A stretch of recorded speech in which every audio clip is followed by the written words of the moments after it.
Moi, je voulais juste dire un petit mot parce que jeudi 11 novembre, j'ai participé à cette cérémonie d'une manière un peu différente. J'ai été à une cérémonie pour la paix. C'est-à-dire que j'ai assisté à un documentaire qui retrace l'histoire des fusillés pour l'exemple. Ce sont des gens qui étaient soldats, enrôlés de force, et qui ont été fusillés sans aucune raison, pour la simple raison qu'il fallait faire peur aux autres soldats.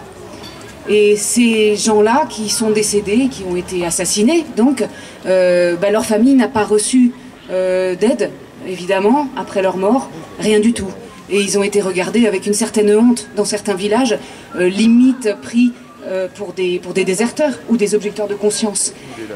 C'était assez fort d'assister à ce film-là et à une cérémonie comme celle-là. C'est la première fois que je participais à ça.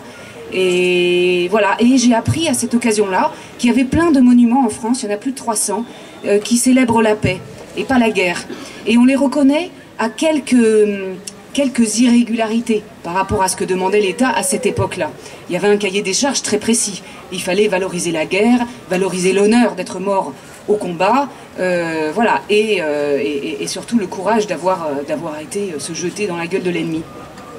Il y a certains monuments où il y a des irrégularités, et figurez-vous que celui de Saint-Gaudens, c'est très étrange.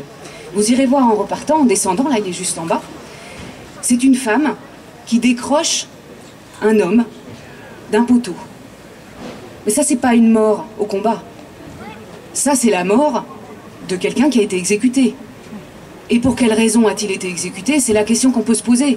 Mais l'ennemi n'exécutait pas les Français, les Allemands n'exécutaient pas les Français. Donc il est très étrange, c'est pas la représentation habituelle qu'on peut voir sur les monuments classiques. Voilà, jetez un œil en tout cas, et ça vaut le coup de s'intéresser à ces monuments pour la paix, quitte à rajouter des phrases sur ceux qui ne valorisent pas cette idée-là, plutôt que celle de la glorification de la guerre. Voilà. Je trouvais qu'il y avait un écho avec ce qu'on vit aujourd'hui. Il a des cordelettes au pied. Ouais, il a des cordelettes au pied aux mains. Absolument. Ouais. Merci.